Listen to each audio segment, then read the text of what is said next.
어제 말씀에서 예레미야는 오직 하나님만을 섬겨야 살 수 있다 이렇게 말했습니다. 유다 백성들이 멸망당한다면 그것은 그들이 하나님도 섬기면서 또 다른 신도 섬기는 이런 혼합주의 신앙 때문이라는 것이었습니다. 오직 하나님 한 분만이 세상의 창조주이시며 죄악 세상의 유일한 구속주이십니다.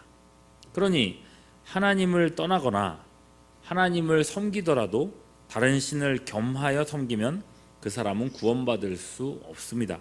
오직 재앙만이 있을 뿐입니다.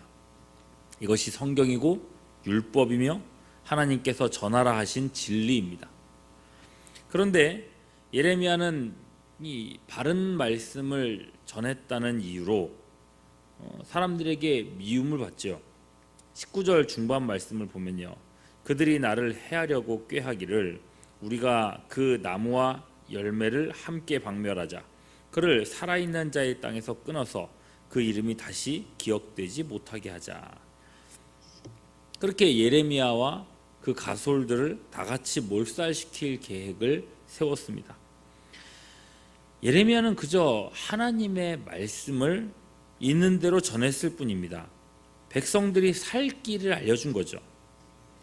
물론 그런 이야기를 듣는 걸 싫어할 줄은 알았지만은 그 메시지 때문에 자기를 죽이려 할 거라고는 상상도 못했습니다. 하나님께서 알려주시지 않았다면 그들의 악한 계획을 결코 알 수 없었을 겁니다. 여러분 18절 보시면요, 여호와께서 내게 알게 하셨으므로 내가 그것을 알았습니다 이렇게 얘기했습니다. 하나님께서 특별한 계시로서 예레미야에게 알려주셨기 때문에 이 대적들의 악한 계획을 알게 됐다고 합니다. 19절 후반절에서도 그러죠. 그의 이름이 다시 기억되지 못하게 하자 함을 내가 알지 못하였나이다. 여러분, 이 부분을 우리가 잘 새겨야 합니다. 세상은 예수님만이 유일한 구원자다 이렇게 전하는 것을 얼마나 싫어하는지 모릅니다. 예수님 외에 다른 신이나 종교에는 구원이 없다라고 얘기하면 그걸 끔찍하기도 싫어합니다. 그래서죠, 옛 대적들이 그랬던 것처럼 오늘날의 시대도 이 복음을 총력을 다해서 저항합니다. 복음의 가르침을 악한 것으로 호도합니다. 그래서 수단과 방법을 가리지 않고 복음과 교회를 공격하는 겁니다. 교인들과 또 교회의 약점을 끈질기게 부풀리고 근거 없는 소문들을 만들어서 퍼뜨리기도 합니다. 여러분, 우리 시대를 보십시오. 불교도 또 천주교도 심지어 테러를 일삼는 이슬람교도 괜찮다고 하는 시대 아닙니까? 요즘에는 이단조차도 유명 연예인의 유명세를 등에 업고 전면에 나와 있는 경우가 많습니다. 그러면서 이단을 이단이라고 말하는 기존 교회가 나쁘다고 말합니다. 이게 이단들이 옛날에는 그렇게 주장을 했었는데 지금은 사회적인 분위기가 그렇게 되어 있습니다. 이 세상을 살펴보면 오직 기독교만이 시대의 악독 종교인 것처럼 보입니다. 여러분, 인터넷을 들어가 보면요, 안티 불교도 없고 안티 천주교도 없습니다. 안티 기독교만 있습니다. 그럼 안티 기독교라는 이 조직의 유일한 목적이 뭔가 살펴보면요, 기독교 박멸입니다. 이 사회가 기독교를 박멸하려고 하는데 얼마나 조직적으로 움직이고 있는지 모릅니다. 실제로 많은 사람들이 모르고 있습니다. 마치 예레미야가 자기를 죽이려는 이 모의를 전혀 몰랐던 것처럼 말이죠. 그럼 불교에서 운영하는 기독교 반기독교 기관, 좀 심하게 말하자면 기독교 박멸 기관으로 종자연, 즉 종교자유연구원이 있습니다. 그곳에서 중추적인 역할을 실제로 하셨던 이 승려 중에서 어느 날 회심을 하고 현재는 간증 활동을 하시고 있는 분이 있습니다. 내년 1월 초쯤에 우리 교회에서도 아마 강연을 하시게 될 텐데 울산대학교 법학과 교수인 이정훈 교수라는 분입니다.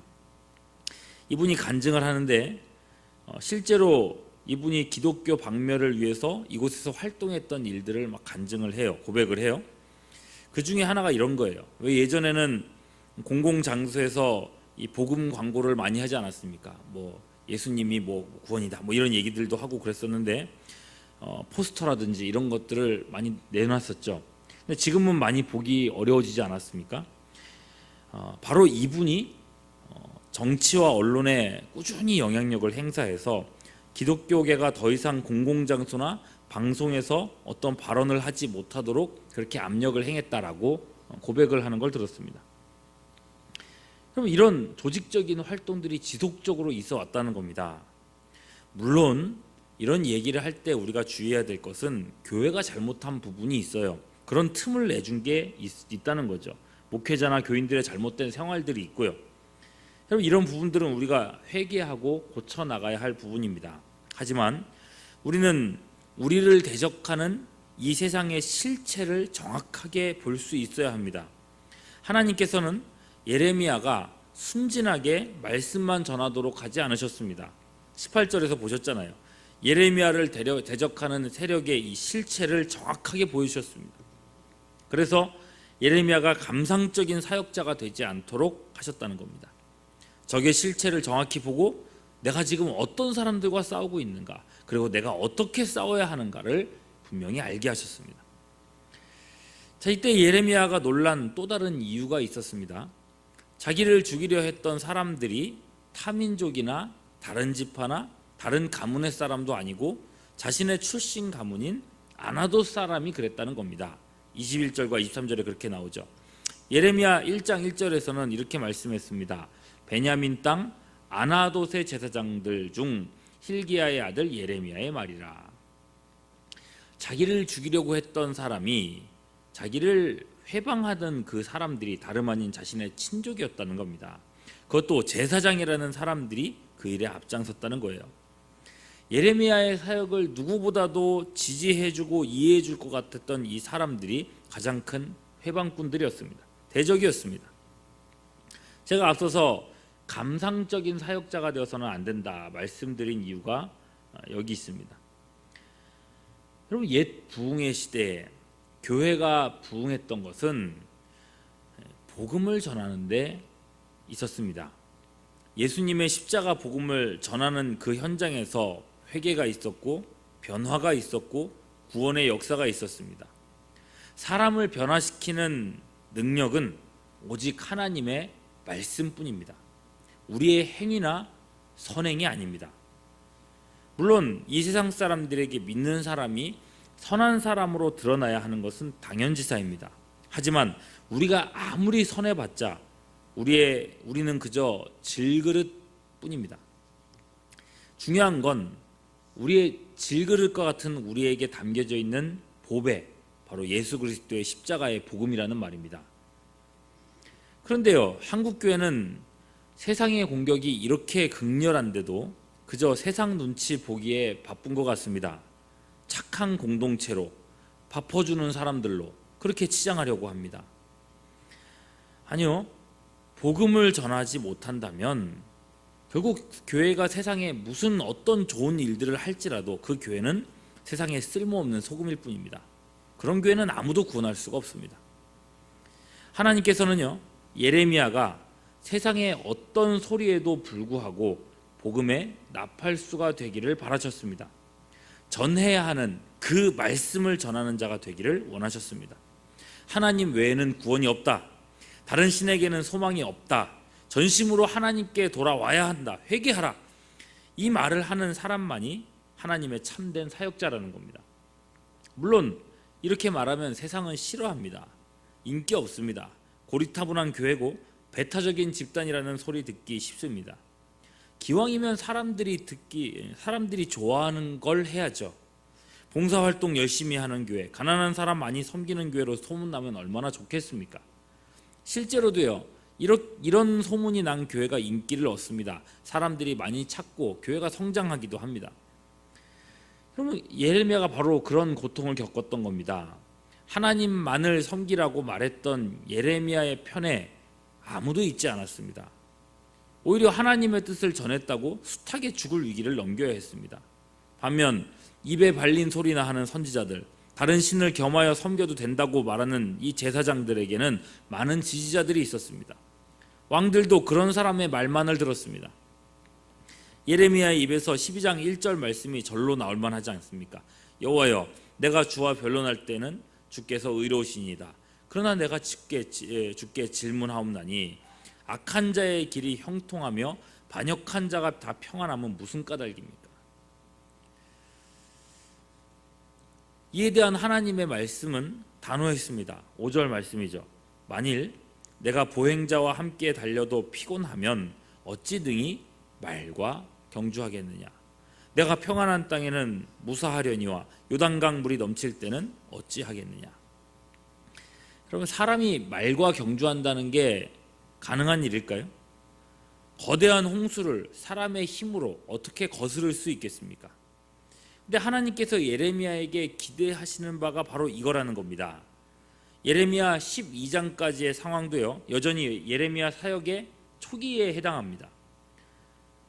그러나 예레미야는 훗날에 자기 민족 유다의 멸망과 바벨론 포로라고 하는 큰 시대를 감당해야 합니다. 포로로 잡혀가는 백성들을 향해서 70년 후의 회복을 알려야 합니다. 동시에 메시아이신 예수님을 통한 구원의 날을 선포해야 합니다. 그런 엄청난 일들을 감당해야 할진데 그런 일들에 비하면 지금 겪고 있는 동족의 박해나 악인의 형통이나 이런 문제들은 오히려 작은 일들이라는 것입니다. 아니, 이런 현재의 숱한 고난들이 훗날에 있을 더 큰 사역을 감당할 디딤돌이 되어줄 겁니다. 그렇게 하나님은 오늘 예레미야를 세우고 계신다는 것입니다. 오늘날 세상은 한 치 앞도 알 수 없도록 혼잡하게 되어 있습니다. 악이 선으로 포장되어 있고 하나님의 선은 쓸모없는 것처럼 그렇게 되어가고 있죠. 우리 교회는 바로 이런 시대에 부름을 받았습니다. 시대는 다르지만 부르심은 동일합니다. 예수님만이 유일한 구원자이시고 회개하는 것 외에는 이 세상에 소망이 없음을 오늘날 우리도 선포해야만 합니다. 택하신 백성을 부르는 일들을 우리는 오늘도 감당해야 한다는 것입니다. 그렇게 우리는 오이코스 전체 추석주의를 앞두고 있습니다. 말과 경주하는 성도로, 거대한 홍수를 거스리는 그런 사역자로 이 시대에 쓰임받는 우리 모두가 될 수 있기를 주님의 이름으로 축원합니다. 함께 기도하시겠습니다.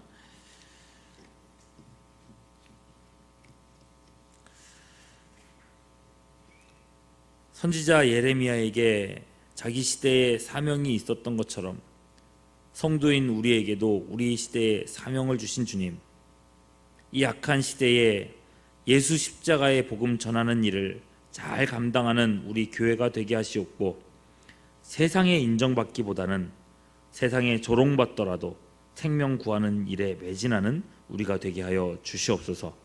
오늘 아침에도 우리의 기도의 문을 열어주시기를 간구하옵고 우리 구주 예수 그리스도의 이름으로 기도하옵나이다. 아멘.